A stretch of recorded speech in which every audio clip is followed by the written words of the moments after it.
মুহাম্মদ নামের পাওয়া, মুহাম্মদ নামের পাওয়া। কিছু বাতিলের অন্তরে কাঁপুনি ধরে গেছে। আই লাভ মুহাম্মদ, এই কালিমা শুনে, এই স্লোগানে তাদের অন্তরে কালিমা, তাদের অন্তরে আঘাত লেগেছে। আমরা স্ক্রিনে দেখতেছি এক ডাকাত, এক মুসাফির মানুষ, সে রওনা হয়েছে তার গাজুরি সহ, কিন্তু প্রতিমধ্যে তাকে ডাকাত আক্রমণ করেছে, তার মাল, তার সম্পদ নিতে চাচ্ছে।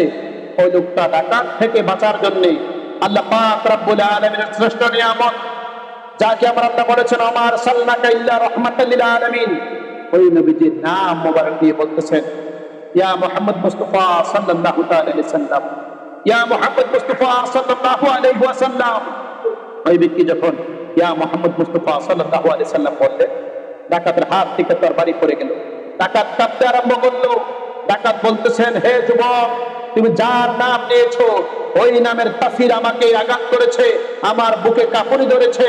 তুমি যেই নাম নিয়েছো ইনি এমন একজন যাকে আমার আল্লাহ পাক রব্বুল আলামিন সৃষ্টি না করলে কুল কায়নাত সৃষ্টি করতো না।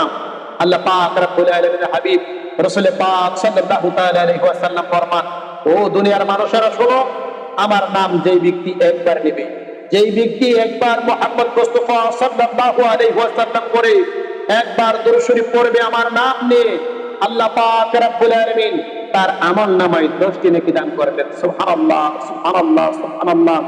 মুসলিম শরীফে স্পষ্ট ভাবে আল্লাহ পাক রব্বুল আলামিনের হাবিবের হাদিস আমি আপনাদেরকে উদ্ধৃতি করতেছি। রাসূল পাক সাল্লাল্লাহু তাআলা আলাইহি ওয়াসাল্লাম ফরমান, যেই ব্যক্তি একবার আমি নবীজির উপরে দুরূদ পড়বে, মুহাম্মদ মুস্তাফা সাল্লাল্লাহু আলাইহি ওয়াসাল্লাম পাঠ করবে, আমার আল্লাহ পাক রব্বুল আলামিন তার আমলনামায় 10টি নেকি দান করবেন। সুবহানাল্লাহ, সুবহানাল্লাহ, সুবহানাল্লাহ। আপনাকে 10টি নেকি দেওয়া হবে, 10টি গুনাহ থেকে আপনাকে মুক্তি দান করা হবে, 10টি রহমত আপনাকে দেওয়া হবে। এই জন্য প্রিয় ভাইরা, আপনারা স্লোগান তুলেছেন I love Muhammad, I love Muhammad. এই স্লোগান আপনার আমার ইমানি দায়িত্ব।